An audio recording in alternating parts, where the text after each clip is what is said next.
Ya, dalam hal ini tentu apa yang diimpi-impikan oleh keluarga terkait dengan keadilan dirasa didapatkan ya pada hari ini. Hmm. Meskipun terhadap PC juga sebetulnya dari sisi keluarga inginnya maksimal.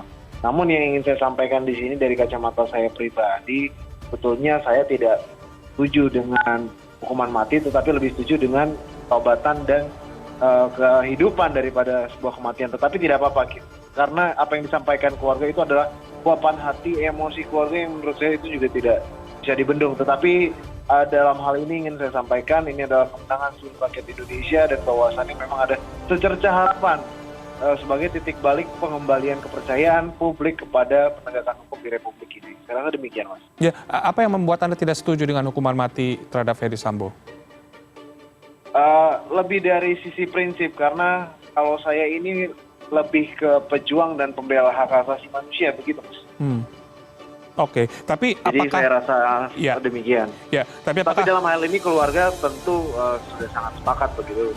Itu juga kita sampaikan, kita hormati, dan pada dasarnya kita menghormati setiap keputusan hakim karena kita tahu setiap keputusan dari majelis hakim itu harus dihormati, dihargai, dijalankan, dan dianggap benar. Demikian, Mas. Baik, apakah sudah sesuai dengan harapan keluarga apa yang sudah diputuskan oleh hakim dengan hukuman mati untuk Ferdy Sambo dan Putri Chandrawati yang sebelumnya divonis dituntut 8 tahun penjara, sekarang menjadi 20 tahun penjara. Apakah ini sudah sesuai dengan harapan keluarga?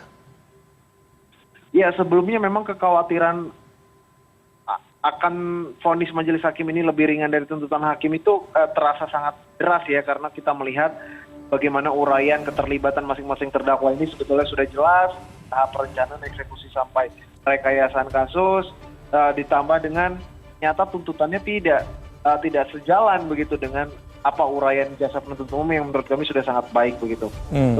Tetapi dalam hal ini ternyata kami juga sempat kaget ya, sangat kaget ketika sampai dia ada di pengadilan negeri bersama dengan keluarga juga, dengar langsung bahwasannya ternyata divonis mati.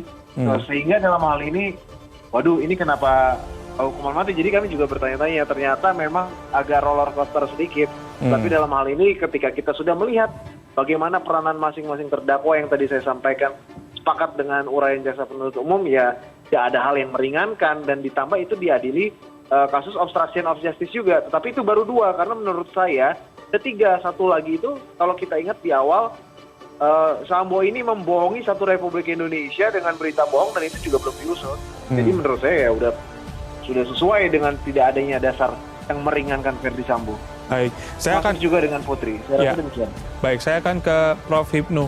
Ini juga kan tentunya selain mengagetkan bagi sebagian orang, tapi juga mendapatkan dukungan dari banyak masyarakat terkait dengan vonis hukuman bagi Ferdy Sambo, yaitu hukuman mati. Anda sendiri melihatnya seperti apa? Ya, sejak awal saya melihatnya bahwa suatu hukuman itu memang ada 2 dimensi.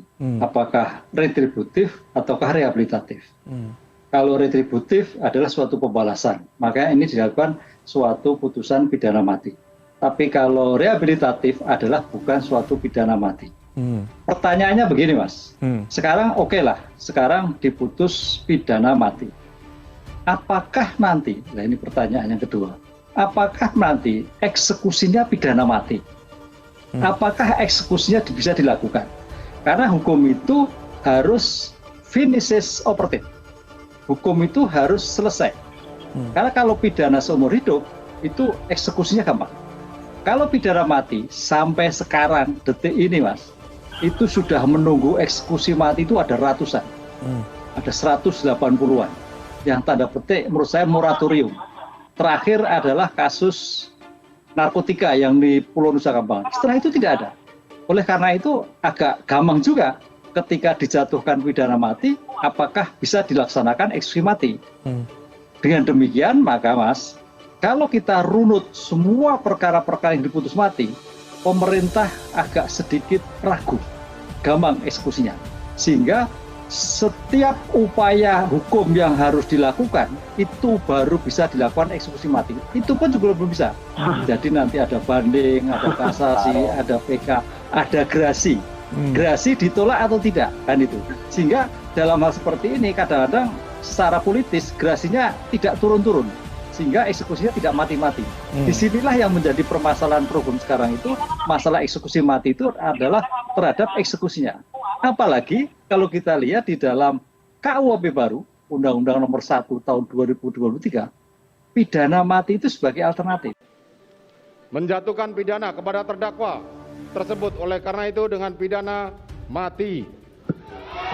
Memerintahkan terdakwa tetap berada dalam tahanan. Juga akan mengembalikan banding yang memberikan fakta-fakta yang sungguhnya.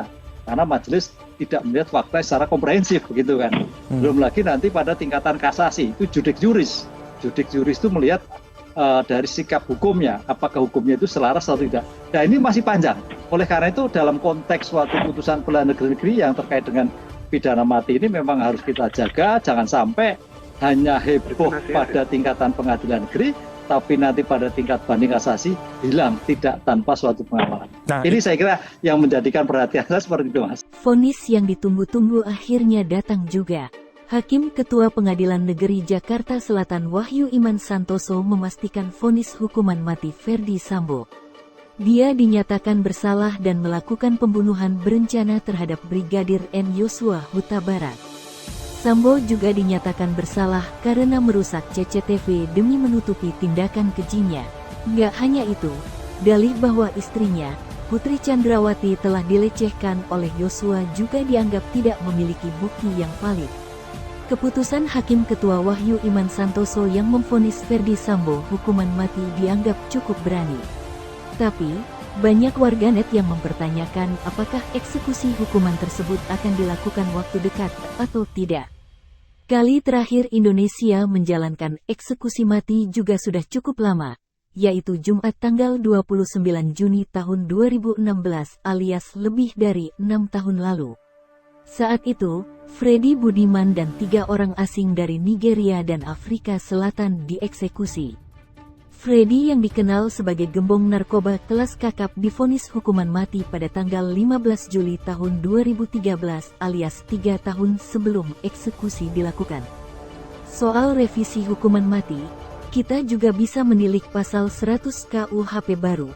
Hal ini berarti ada kemungkinan vonis ini bisa berubah di masa depan jika Ferdi Sambo dianggap berkelakuan baik.